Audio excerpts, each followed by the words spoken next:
it's funny because you say that, and did you know that 47% of all PhD students feel have a spout of depression after they graduate?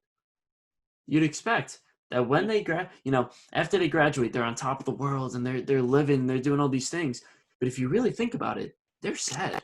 They just spent the first, let's say, 30 years of their life trying to do something that seemed impossible. They had this tremendous goal, but their end goal was not, let's say get a job or do anything like that. It was graduate college, right? Like do everything you can possible to graduate college. And 47% of them feel a sense of depression. Almost half feel depression.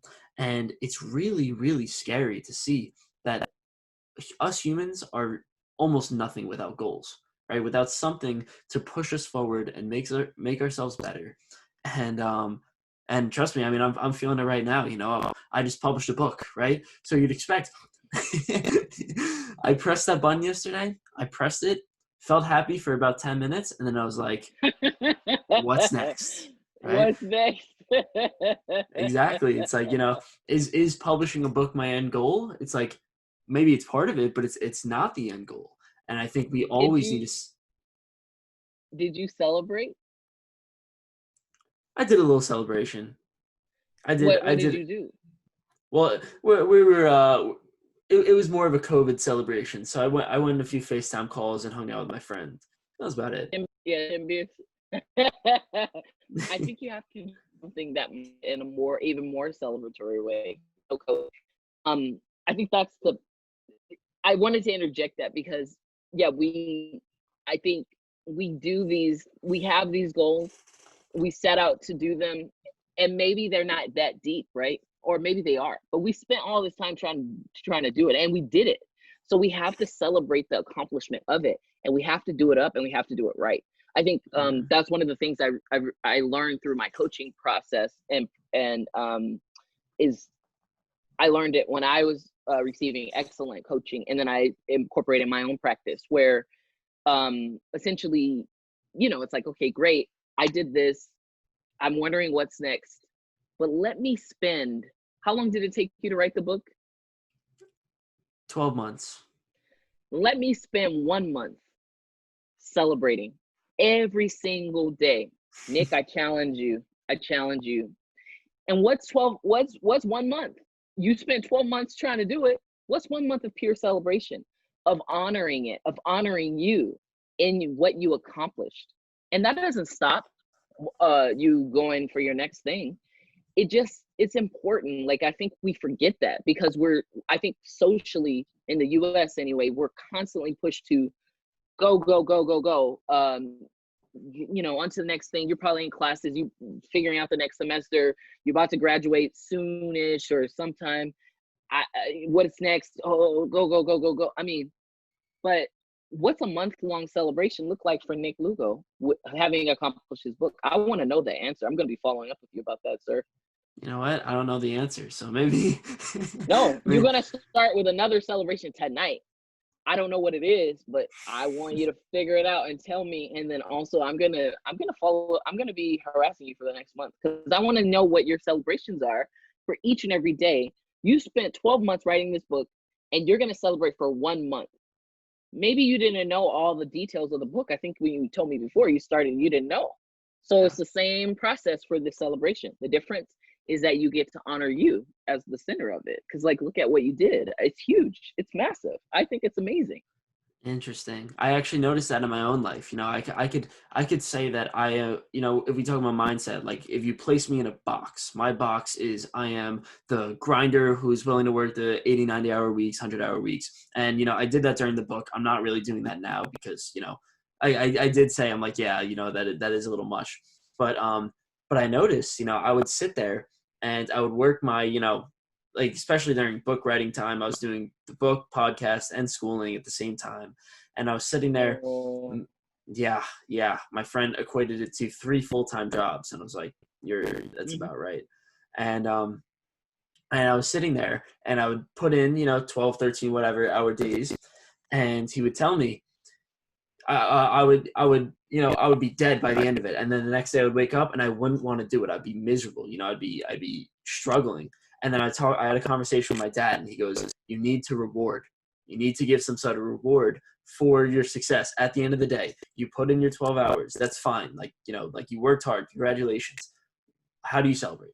How do you celebrate? Because if you don't, then it's just going to be a life where you're a rat running on a wheel, and you know, like the wheel is supposed to power the electricity, but at the same time, you're not getting the electricity. You're giving it to someone else. And he goes, you need to celebrate. So I might have to take you up on that. 1 month of pure Yeah. celebration. Oh, I don't know. And be your accountability partner. I don't want to hear I don't know. I'm an accountability partner. And I'm going to ask you every single day until January 9th, or what's today? I don't even know what today is. 11th, until January 12th. Until January 12th. Nick, what did you do to celebrate the accomplishment of writing and publishing your book? And I want it to be something different every day, a little bit different. It could be, I had 10 to, or call 5 people and we, you know, really did it up. A dance music, I don't know, to that. Or I don't know, ran out with no shirt. I mean, you know, because it's winter and maybe you need a little jolt to your system. I don't know, but it's gonna have to be something that you do to celebrate. I think that's really important, and I really emphasize that for my clients, and I emphasize it for myself. I can't always remember to accomplish certain things, but my husband does it because he loves any kind of partying, any kind of anything that is fun.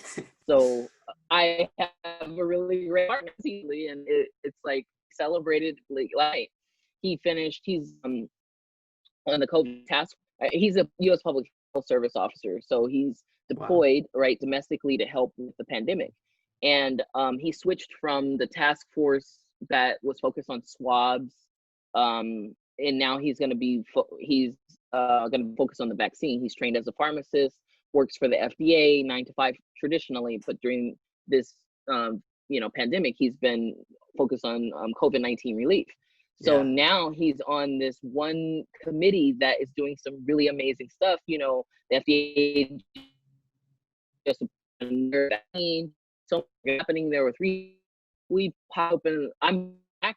I was gone for a whole month. I was in Korea for an emergency family thing. We just got back this week, and we popped open a bottle of prosecco, and during dinner we drank our prosecco and we cheers, and the kid had his little sippy cup and we cheers with him, and it was super fun. And it was not even a long time, you know, it was like but it was deliberate. It was a deliberate action that we took to say we got to mark this in time, and it felt good, you know, it felt awesome, and the prosecco was nice.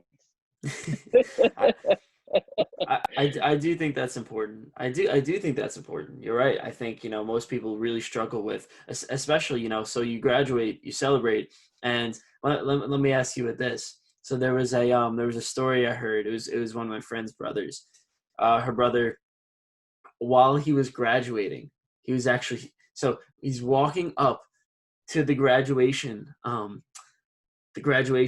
let's say, you know, like to get his diploma, right? The stage.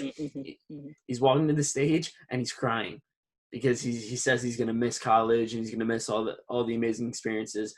And I do wonder, it's like, you know, do we not intentionally, you know, celebrate, right? Like, you know, obviously he should be celebrating. Hey, I graduated. Like, that was awesome. But at the same time, he was miserable going into it. And then at the same time, you have 47% of PhD students who are depressed afterwards. It's like, why don't we celebrate? And I think it's because we don't know what's next, and also it's not natural to celebrate. I think we have to be deliberate, and the very nature of the being deliberate means you have to be intentional. You have to think, hey, wait a second, there's something that died here. Actually, what died? What dies is the end of whatever that process was. The end of schooling, right? As you know it, you're done. And there is a grief associated with that death because it's the end of something. And that is sad. I mean, because it's the end. I mean, shit, what are you gonna do? But it's the end. A mom brain. I had a moment right there with Baby Shark. But the end, and those fish are gonna get eaten, which is the best part if you've ever watched that video. Kid, no idea. It's so funny at the same time. So it's the end of something, and it's the beginning of so many more things. But that's not comforting. That's also equally scary and sad, because what is it? I don't know. It's over there somewhere. But guess what we do know? We know that in the in between, right? In the in between of that death and that new beginning is me in the moment and where I am. And that is worth celebrating, because that's all we got. That's all we have. That's all we have in the here and now. That's all we have temporally. That's all that's real in that moment in time. So why not? It's Yeah. amazing. The plans, the past is the past. The plans are out over there. But in the moment, in the now is where you are, and you should be. I do think it's an interesting like balance that needs to be done. It's like the balance between we established this earlier that we need goals. We always need goals. We always need something to strive for. Because again, if you graduated at 30, you would be sitting there and you'd be like, holy crap, I could die now and I'll be okay. It's like, no, you need another goal to pursue, and then you're gonna, like you're gonna have something to push towards and strive towards. But at the same time, you can't be completely oriented towards the future.